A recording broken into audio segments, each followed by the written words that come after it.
a lot of times consolidations are foreign currency, are foreign operations. Mm-hmm. And so, I mean, while it kind of looks like it's something completely different, a lot of times they do go hand in hand. And so we actually have two different types of function. Oh, I'm sorry. Did you get the? Yeah, I got the attachments. Okay. All right. So, the functional currency is one of there's two different types of methods, and functional currency kind of drives them. The U.S. dollar method is when the foreign currency is transferred into U.S. dollars, and immediately folded into the operations of the U.S. company. Mm-hmm. And a lot of times these things are based on what country you're in. Because some countries, they really don't have tax systems. They tax their people by printing money, so they have inflation, they have high inflation. And so those countries, when you sell something, you immediately transfer it into US dollars, because if you wait a week, it might drop by 5% or something. So there are some countries, like I say, that you'll do this immediately, put into US operations. And sometimes it's just because you're a US company and you're going to operate as a US company. You're doing it, you're not so much looking for moving operations or keeping operations in another place. You're just kind of expanding your company to foreign markets. So this is when the currency is folded into the U.S. currency, we use what they call the temporal method, which is kind of funny because it sounds, I don't know, it's got a weird sound to it. But anyway, the functional currency is U.S. dollars. Gains and losses are reported in net income, just like in U.S. dollars. So if you have a gain from a currency transaction, one way or another, it goes into regular gain or loss, just like you would for any other foreign currency translation. If the functional currency is a foreign currency and it's left that way, in other words, you do not fold their operations into yours, left in the foreign country, then we use the foreign currency method. And this method is really, it sort of is basic. It's saying, okay, look, they have all their rules and all that stuff. We basically just bring everything over at the rate at the end of the year. That's pretty much it. Not 100%, but close to it. That whatever the currency translation is at the end of the year, that is it. Mm-hmm. So this is one of those things that you leave it in the foreign currency. A lot of times companies will do this. First of all, it doesn't make sense to transfer it into US dollars and transfer the dollars back to do something, to expand. It's just when there's a presence. The one thing that has really come up lately, though, fairly lately, I mean like in the last 20 years or so, is that a lot of companies will keep the profits in foreign countries because the tax rates are lower. Because let's say that the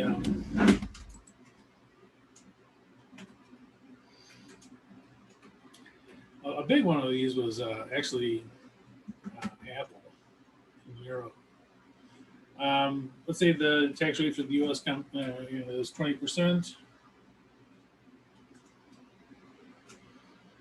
and whatever the other country is, let's say they have a tax rate of 7%. If they bring that money back into the U.S.,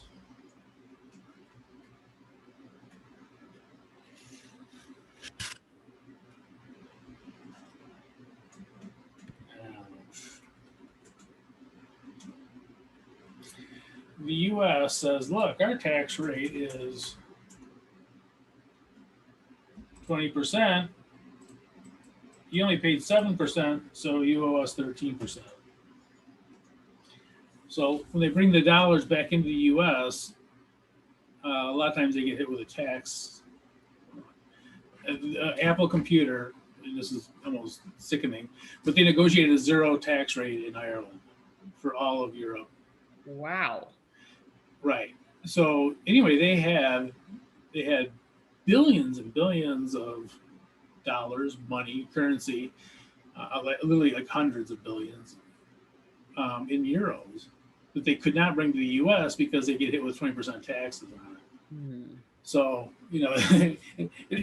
these aren't always little, little small operations. Sometimes they can be just massive.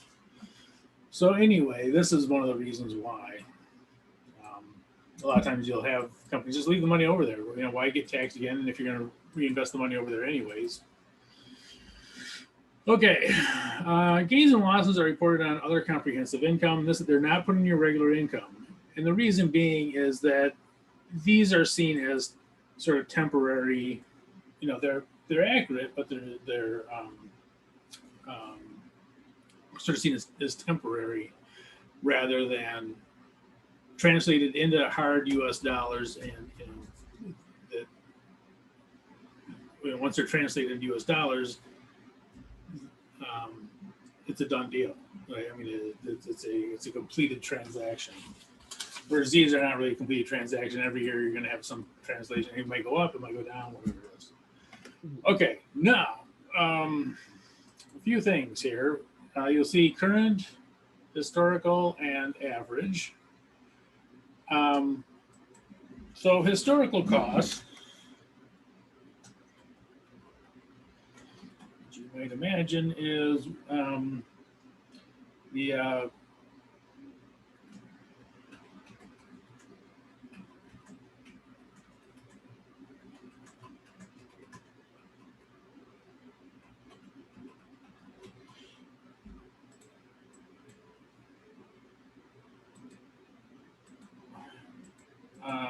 it's exchange rate at the time of the transaction.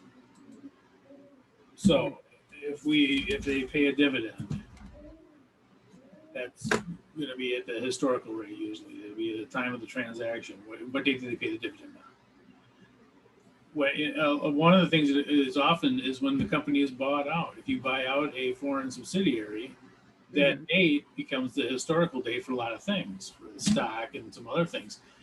So these historical costs are whatever the exchange rate was on that specific date. Okay. Now, average cost, as you probably already can imagine, is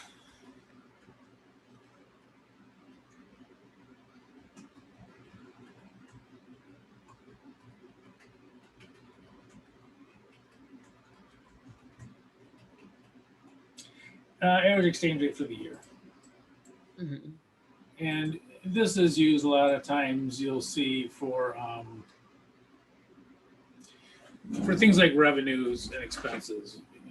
You sold some things in January, February, blah blah blah, throughout the year. We'll just take an average throughout the year. This was what it translated into. So average is throughout the year. And for a lot of things like in operations, you're talking about averages. So things that go on the income statement are mostly averages, or a lot of them are anyways. And the things like the normal operations, things that go on the statement of cash flows, like the operating section, those would all be in the average. Mm-hmm. All right, current. This usually means year end.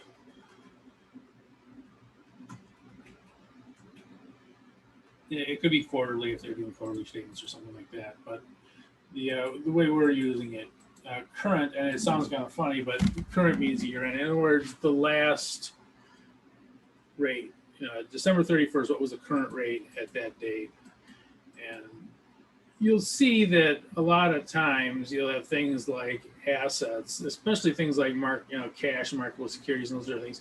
It makes complete sense to do those at year end because there is a translation rate. You can translate that into U.S. dollars, at that date.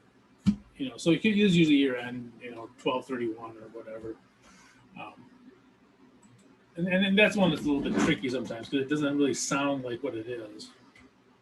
Oops.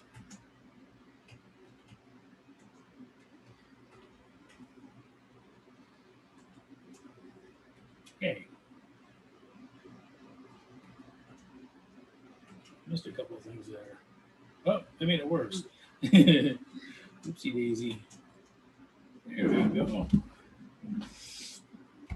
So yeah, use it there year end, so the current rate. All right, so the temporal method, and again, this method is more like that. You're transferring everything in at, you're transferring it into U.S. dollars immediately, and because you're transferring it into U.S. dollars, the historical cost for your assets, you're also going to keep that because that was what those were worth when you transfer them. So it's sort of like that's what they were worth in American dollars when you bought them. It's like your historical costs just like you bought them in US dollars, So whatever the exchange rate was when you bought these, that's what you use. And that translates down here to the income statement. That cost of goods sold, what was the historical cost of the inventory? Cost of goods sold a lot of times will go in at market value either way. A lot of foreign countries, their rules are that you have to record your inventory at current market. So these will be at current market anyways, usually. But anyway, if they are using historical cost, you'll use cost of goods sold based on historical cost. Depreciation will be at historical cost. Amortization, like patents and all that kind of stuff, those will all be at historical cost. And again, the current rate method, this is the method when you're not bringing in into US dollars. So basically, almost everything goes in at the current. The only things that don't are the stock, when you first bought it. Right. And things like the historical, like dividends, will go in. And the one thing they don't have on here that I should put in, I should redo this. By the way, that's why I sent stuff away. I foolishly look at where handouts like the night before and I go, oh, those are fine. And then when I go the next day, I'm like, oh, I gotta change it. I want to change that. Well, one thing that I should put in here for things like on the income statement, especially things like sales of large assets.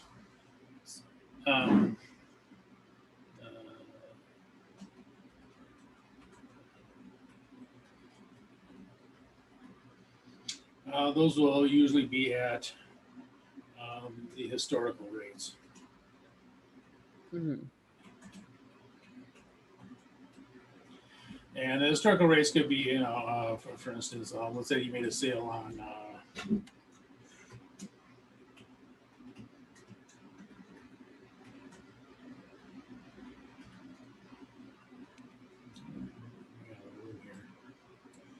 so if you made a sale on February 3rd, I'm closing up my parentheses here. So if you selling, so let's say you sold a large set of assets on February 3rd. Well, those usually will go in at historical because you know the exact date. It's usually not part of your regular operations. It isn't like, for instance, if you sold a building, you're probably not in the business of selling buildings. So a lot of times, those things, because they're a specific date and they're significant, they'll say, okay, well, we know what the historical rate is. It's not part of your normal operations. It's not like you're selling, whatever, car tires or whatever it is. It's usually something outside of that. If it's something that's normal business, it goes in at the average. Whereas a lot of times, if it's, like you say, sales of something large, they'll go at historical rates. All right. Well, let's go ahead and jump into one here. And what I'm going to do? I am going to copy this thing, cheat sheet here, and paste it in here, right next to it. Mm-hmm.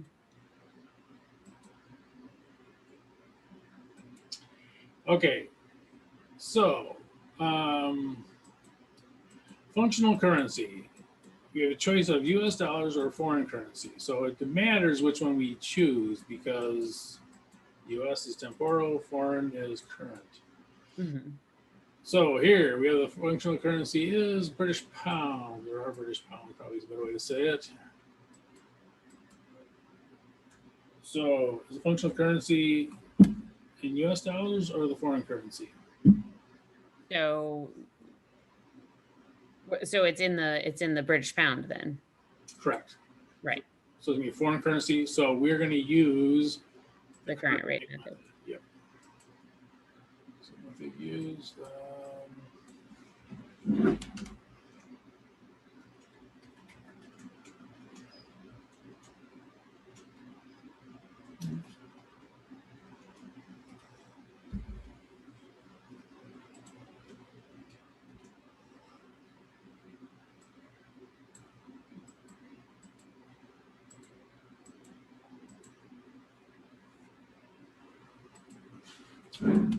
okay. So it was purchased on 1/1. All amounts are in British pounds, year ending 12/21.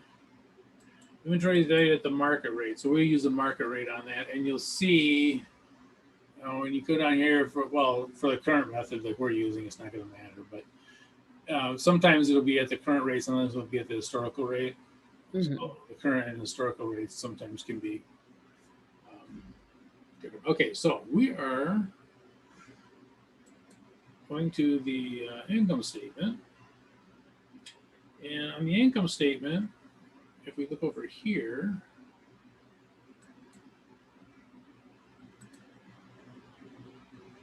revenues.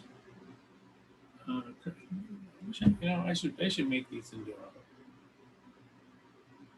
Just put these right into the spreadsheet themselves. Anyway, if you go down here to revenues, go over to the current rate method. I don't think I inserted a. Well, this is probably going to be a disaster, but Mm-hmm. let's try.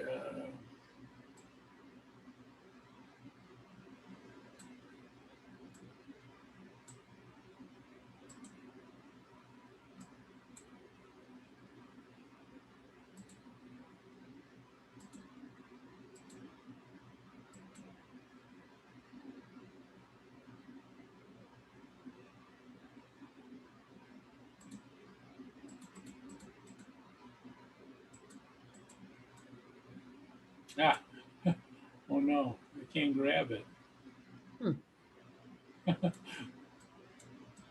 Oh, yeah, I kind of knew this was going to be a bad idea.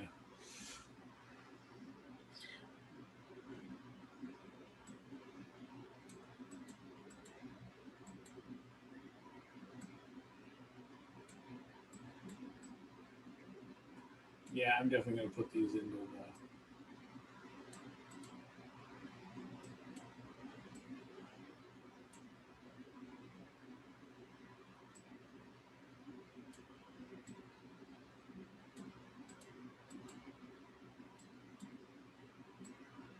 Ah, yay, look at that. See? Yeah, all right. So average. Okay, so we're going to use the average rate. And so that's the 125. Yep. So let's see the 125. Oops. Got to put it incorrectly.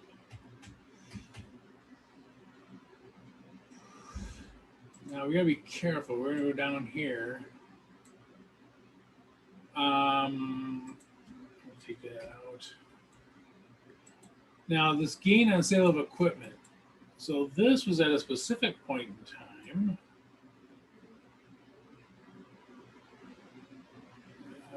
430, so that's that.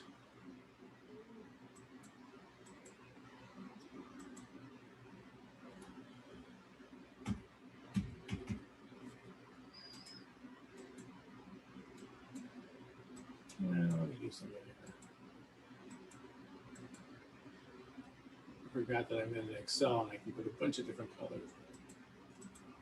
Okay, so this would be at that color.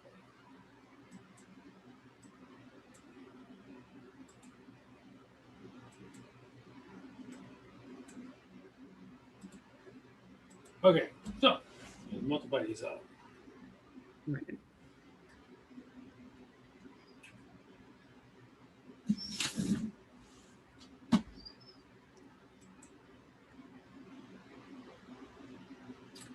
Okay, I need to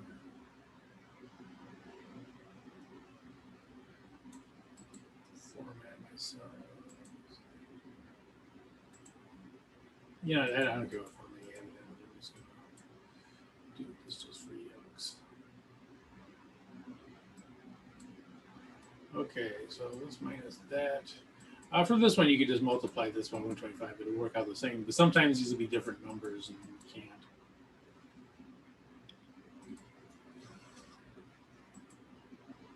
You said gross profit gets done at the 125 average. Well, truthfully, it's the difference between these two revenues and the cost of goods sold. Oh. Just like over here. Because here's the thing, it's possible, not for this one, but if you were using historical cost for the temporal method, they could go into two different rates. If they go into two different rates, then you have to do it this way.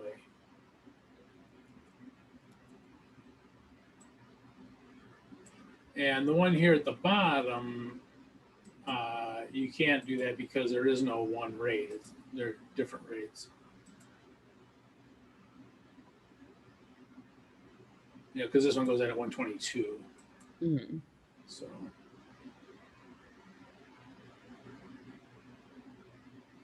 Yeah, so if this one, for instance, if it was the inventory one, it may be a historical cost. Inventory historical is 123. So if this was a temporal method, you might use that. A lot of times companies use the market rate, and I think I have all of them set up here to use the market rate because it's international standards say to use the market rate. So.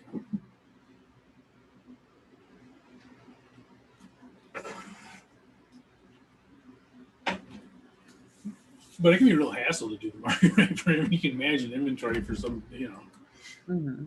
Imagine doing Walmart. I mean, they use all their purchases and all that stuff every day. Okay. So that's the income statement. So there's our income.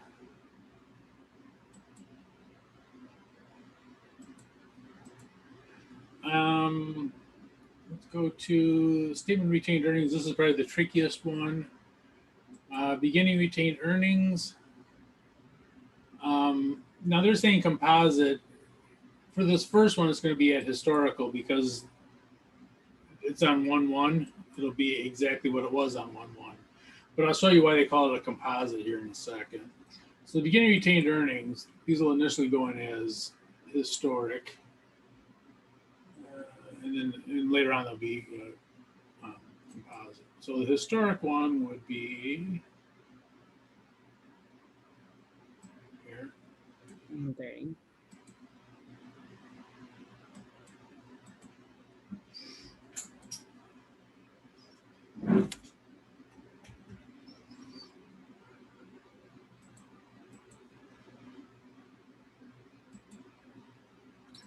Net income will just be from up here.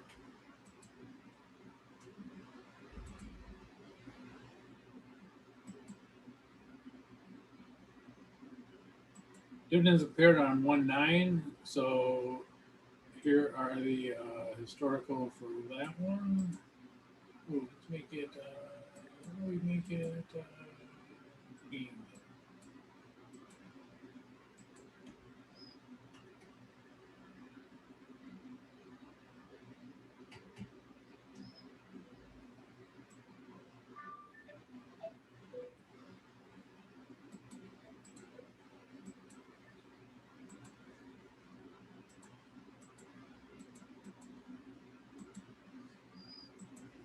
All right, so this will be that times that.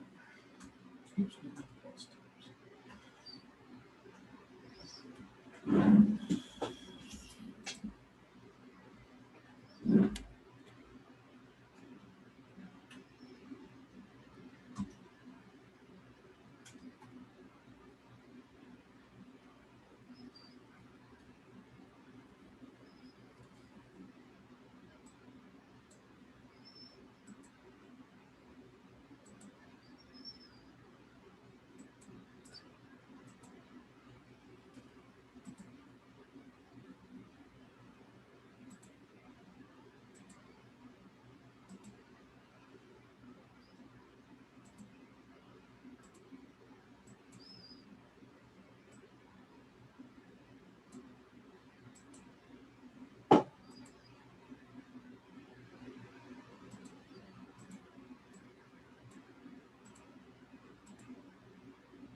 Okay, so yeah, this income, this is the same as this.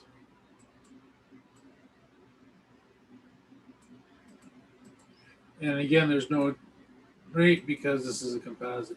Now this down here is also a composite. Mm-hmm. You'll notice that it's average up here, goes into the income. The historic date of that is in there. So, so it's all different rates. So this one, there is no kind of reconciliation or anything for that. All right, let's get that my color. Okay. All right, coming down to the balance sheet.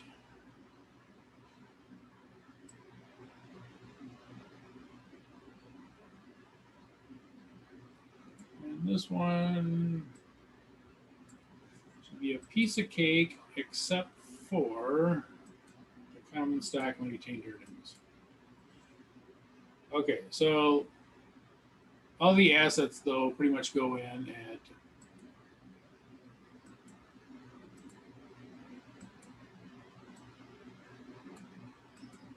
current rate. So pretty much all these go in at the current rate, which is 132.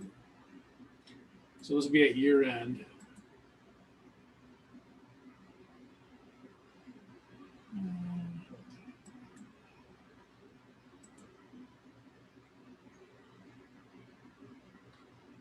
That doesn't really pop, does it?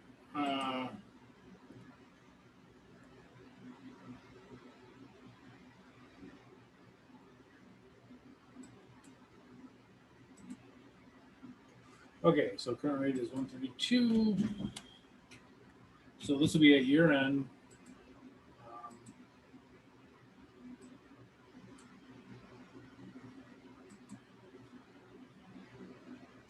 Accounts payable 132. Accounts payable 132.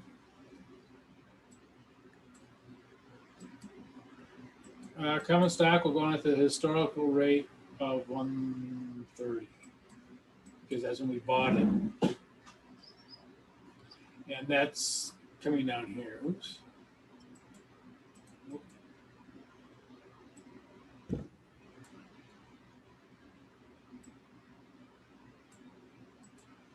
So common stock, historical, additional paid in capital, which is the same thing. Historical, so this is what, 130? And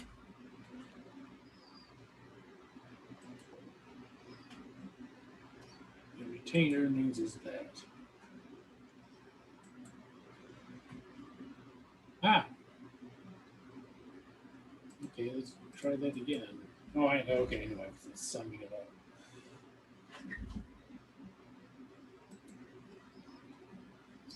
Okay, so we're going to multiply some of these over.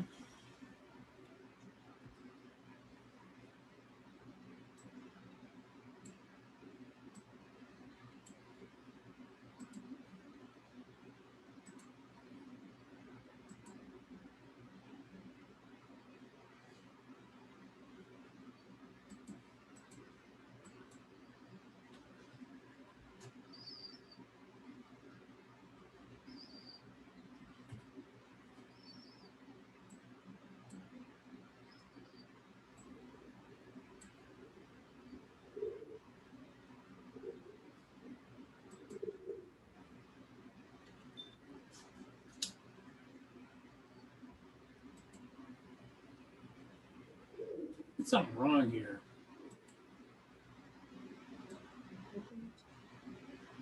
These are, well, I think I forgot to multiply them. Okay, I was looking at your total and I was thinking my total is different. What did I do incorrect here? I'm sorry. That's,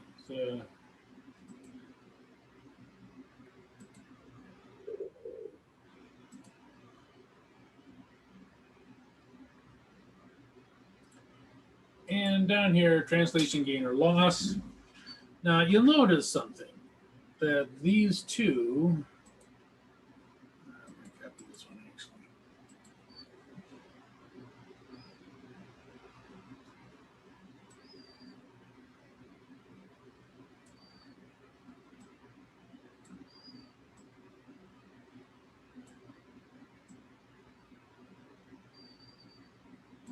they don't match, Right.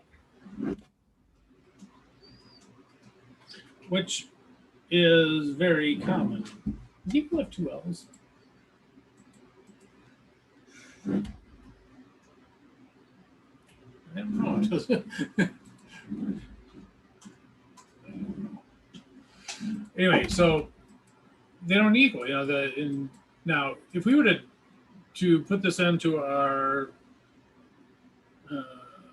consolidated financial statements, it wouldn't work out because these two are not the same.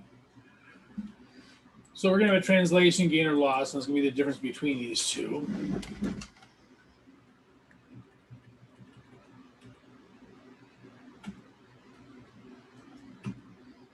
So this is our translation gain or loss.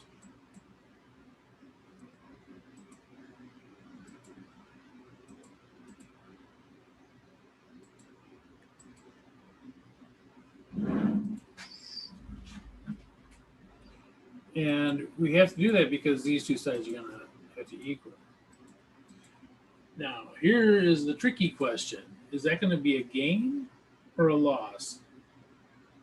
We have more assets than we have liabilities and equity. So it would be a gain, right? Yep, that's a gain. Yeah, and so what we would do is we are going to record that gain on our income statement, which will increase the retained earnings and bump it up to. So this will then be up to the 640, 200. So yeah, so that'll be a gain of that translation gain or loss. And again, that's very common. It's not unusual to have happen. Mm-hmm.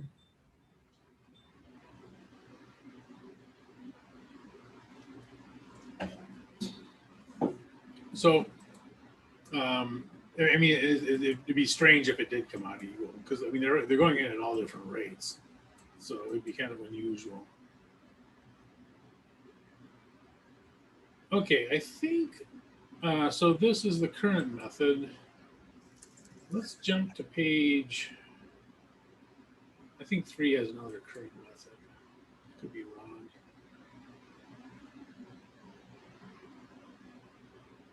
But I'm not. So page 3 or problem 3 is under problem 1. Let's go ahead and do that one. Okay. I'm going to copy my stuff over here.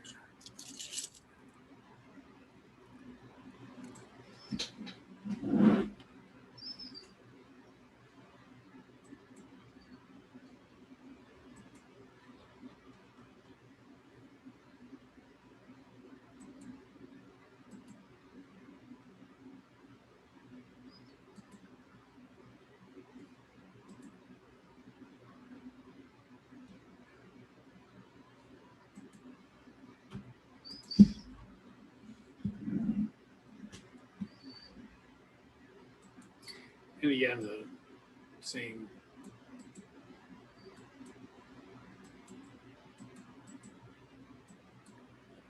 I'll tell you something a little bit funny. I use British pounds because they could still use them even though they had the euros.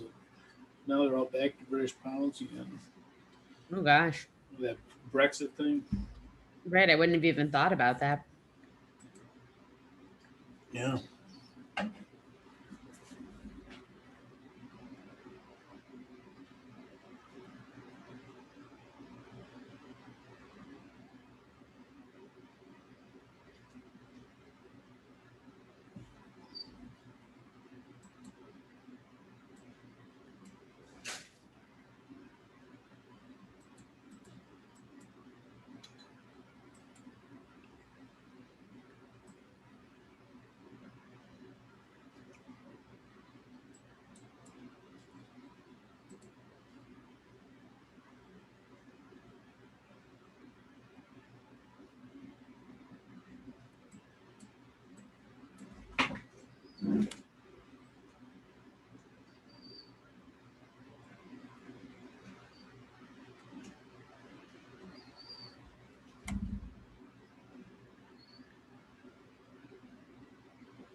So for this one with the current rate method, we'd still be doing the same, with the exchange rate would be 128 for everything except for the gain on the sale of land, right? Which would be the 125. Yep.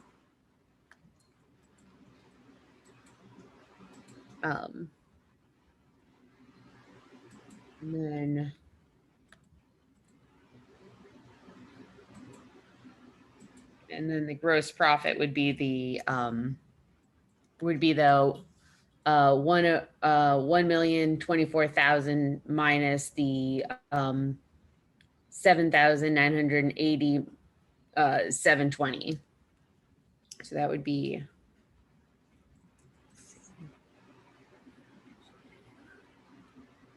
the 225 280.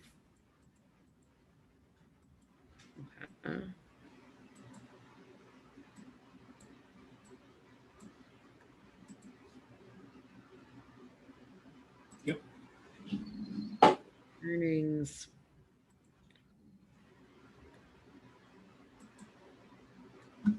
So retained earnings and dividends would both be historical.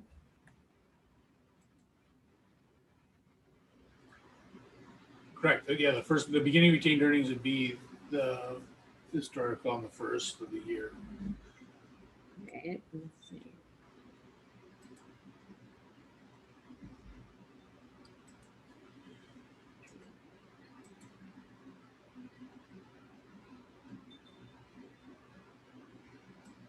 And the net income would be from the income statement, 311,960.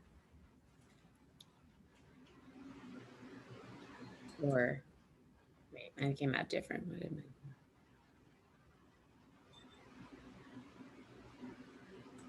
Oh, just do the sum for this one. Do the 225 because the 225 was left over between those two. That's right. Okay. Yeah. So I'm only doing. From this one down. Yeah. Oh, okay, that's why.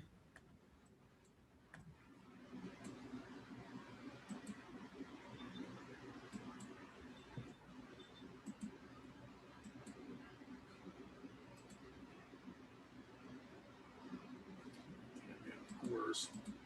Okay. There we go. Okay.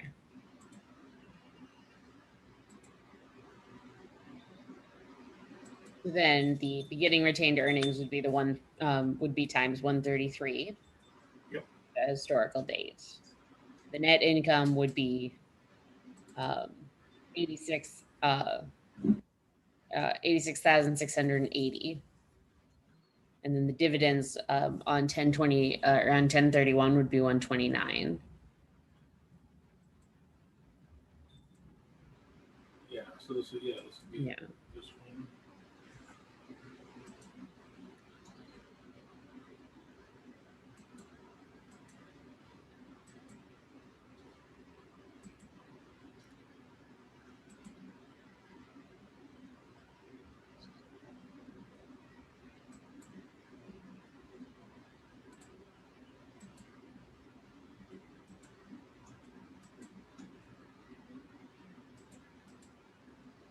Yeah.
Ah, invisible. All right, let's try that again.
Hey, that's the right number.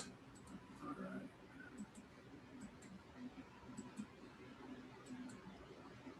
And So it should be a gain of 12,080.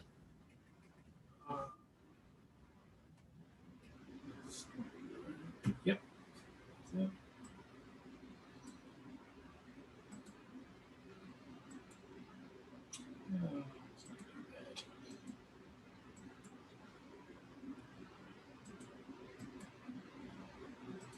Yep, that'd be a gain. That would go on the income statement. Actually, I said that wrong. That'll actually go on comprehensive income. This will go on comprehensive. Oh, okay. Because it's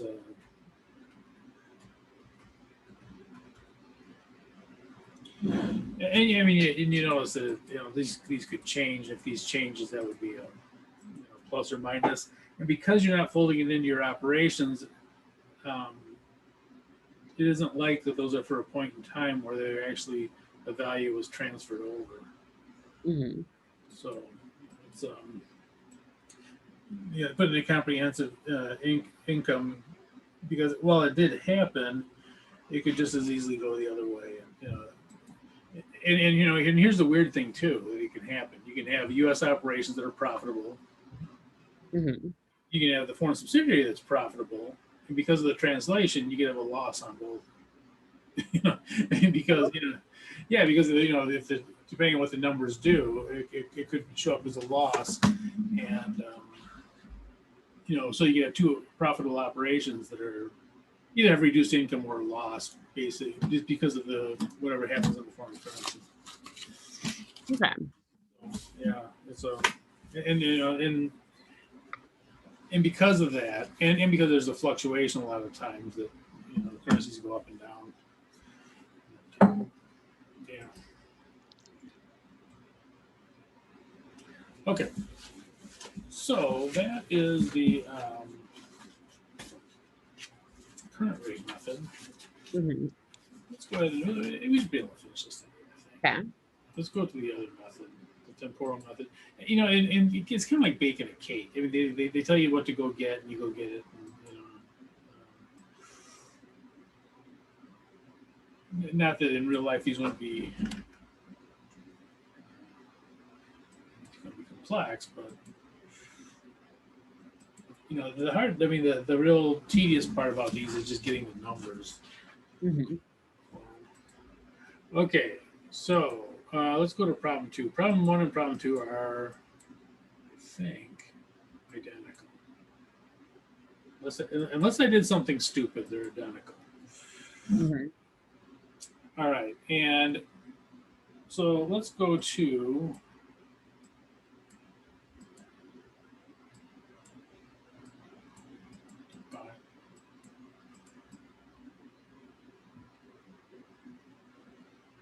the income statement.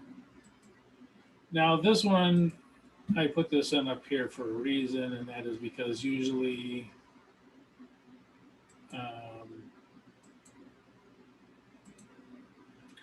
If they're following international standards, their inventory is going to be at the market rate.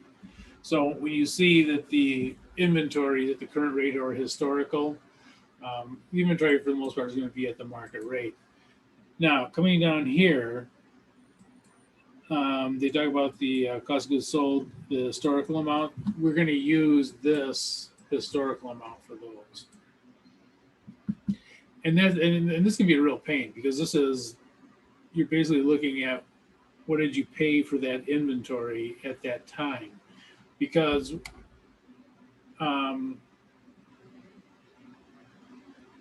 know, if you sell something in January, you are going to transfer that money into the U.S. operations in January. Okay. So these ones can differ.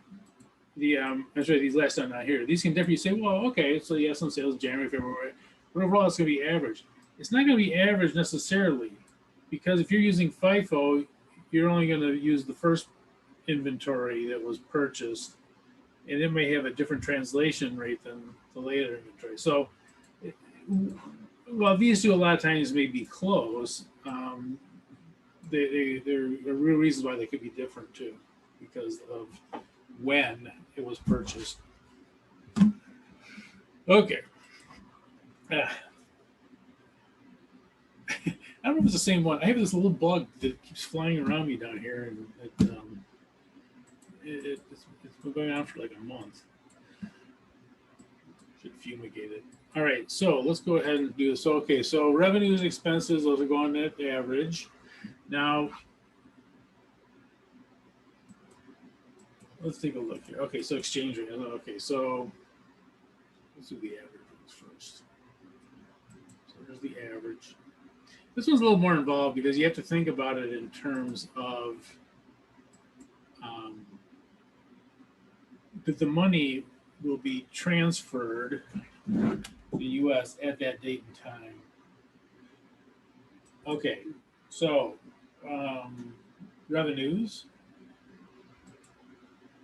operating expenses other than depreciation.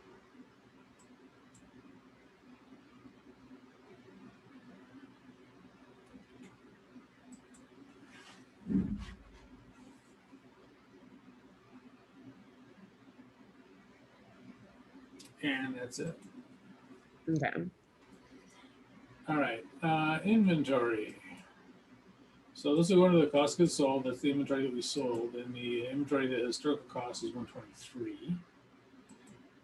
So we will use that.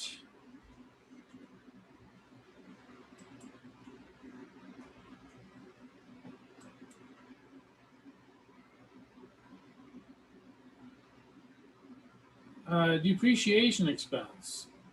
This is also based on historical cost. Now, I'm going to assume here that this is depreciating equipment that we bought, you know, that was down here. We transferred it over. In that case, the historical cost would be the same as they purchased the whole thing. You know how you tell this one's less fun. Right. when you fold it into your operations, it's so this is a historical cost for the equipment. This is historical cost for cost of goods sold. The gain will be, well, that's actually similar to what we did before. It'll just be this.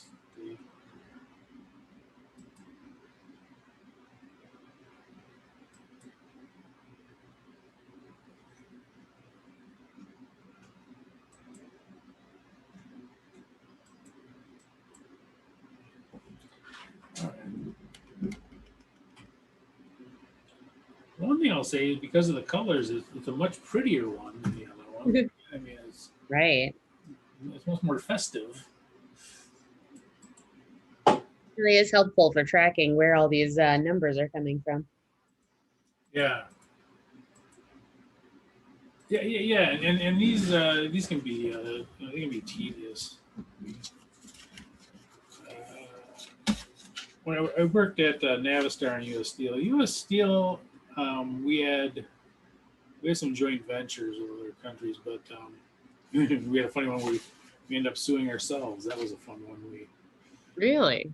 Yeah, because we had a joint venture with a Korean steel company, and the U.S. steel company, all the U.S., not U.S. Steel, but all the companies that made steel in the United States, the Korean company was sued for dumping.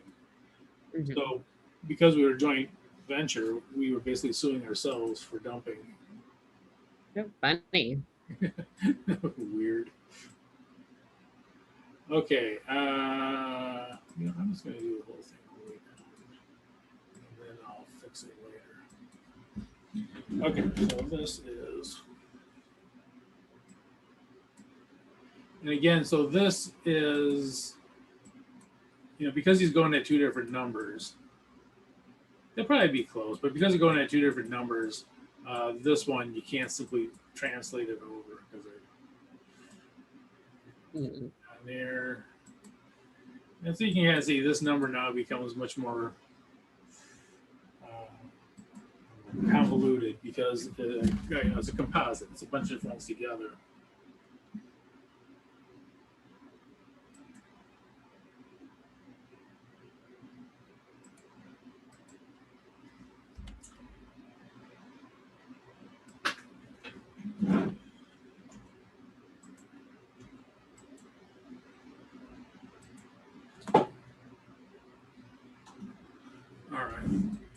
All right. Retained earnings. These are kind of the same. Right. Historical. 30.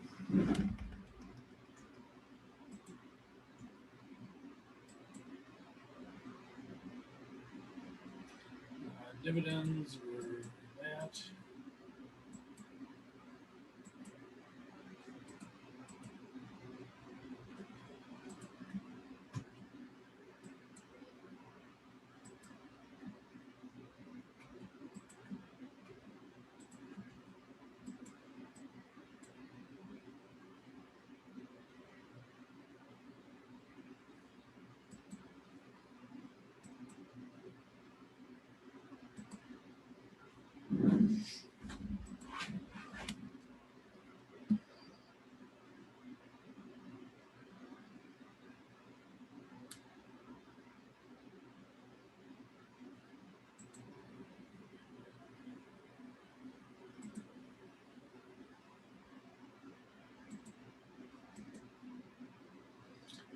Okay.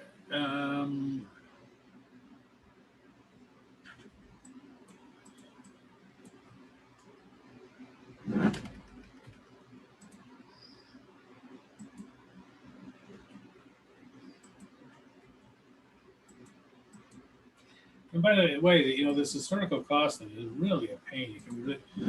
And as time goes on, it becomes even more of a pain because, especially with things like long-term assets, become a nightmare because you know if you bought all this stuff at the same time, it's fine, but you may buy stuff all throughout the year, Right. exchange rates for those, and you have a piece of equipment that lasts for 10 years. You got to keep going back to that exchange rate 10 years ago, and so you have to keep track of all these things. Now, obviously you have spreadsheets and stuff, but still it's like it is such a composite that it's incredible. Anything you depreciate is going to have its own historical date. Right. And the depreciation rate will change and everything. Well, and it's that way because that's the date that it would translate into dollars. Those are actually the dollars you would have spent for that asset. So it's it's theoretically fine. It's a way. Okay, so let's take a look at the assets. Oops, I'm moving the wrong thing.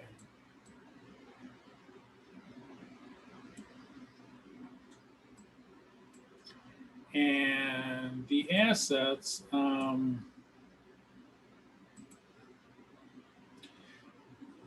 basically all the financial stuff is going to be going at the current rate. regardless of what you paid for it. So if you have investments and over there, if you have cash in the bank, all those things, they're going to have a value at year end in dollars. So those come over at the current rate, which, hey, we haven't used yet. Okay.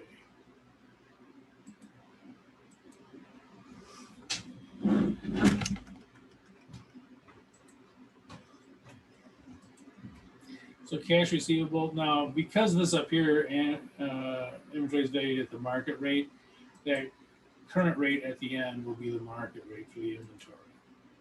It could be historical though if they keep it in historical amounts. Usually international standards, they do not. They keep it at the current rate. Mm-hmm.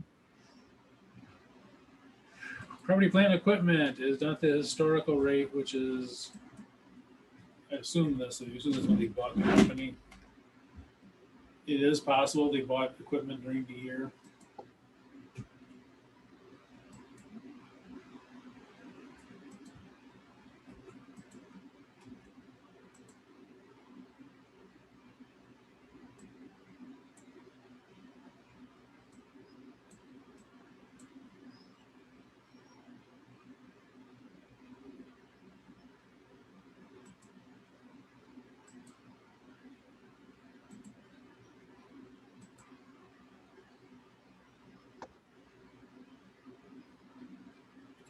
Okay, liabilities.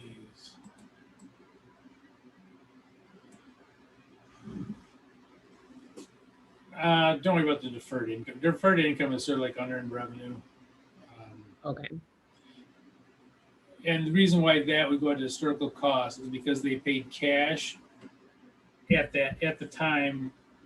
It's when they pay stuff in advance. So if they give you a deposit, say in February 3rd, and you translate that into dollars, well, the translation should be at the translation rate at February 3rd. So that's why that's historical. Everything else is going to be current. If you don't have those, and it's not, a lot of times companies don't, it's just going to go in at the current rate, what you currently owe.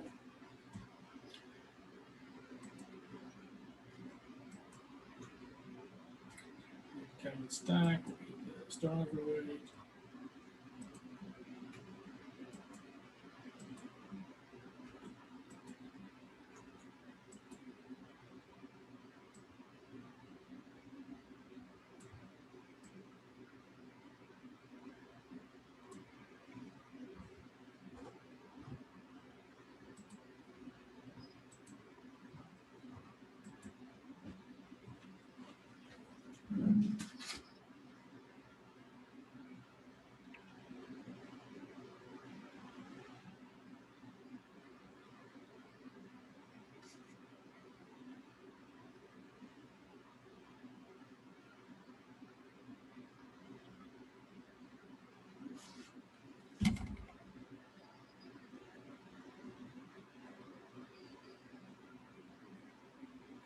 Yeah, so that current rate is the same as the market rate at the end.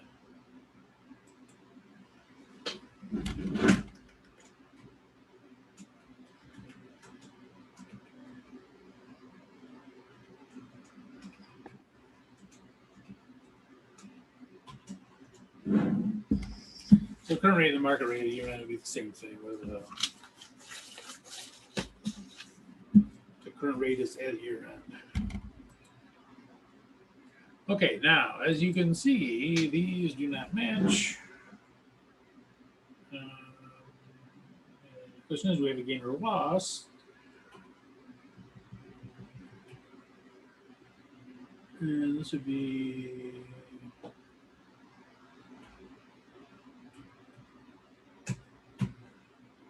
we have more liabilities and equity than we do assets, so this would be a loss.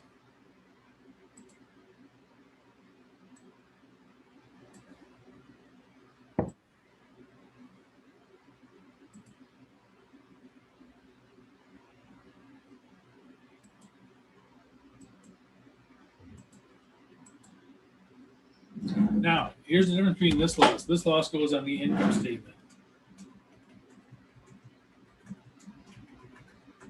But not a gain. A gain would not go on the income statement. Gain would. If it was a gain or loss, it would go on the income statement.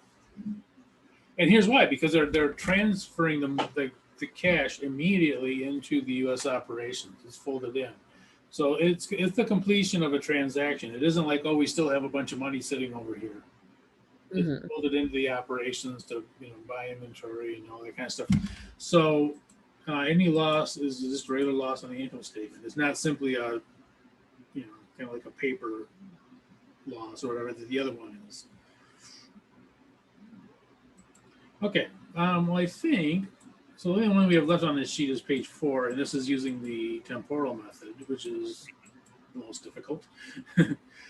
So I think, why don't we have you do that for homework? Perfect. And then we'll take a look at it next class. Sounds good. Okay. All right, and yeah, whenever you turn it, I'll take a look at it. Yeah, there's no rush to get it in, but sorry for not having a place for it. No, it's fine. I've got it all. It's all sitting in a folder. I can just upload it after class. So. Okay. All right. Well, I will see you then next Monday. All right. I'll see you next Monday. All right. Thanks.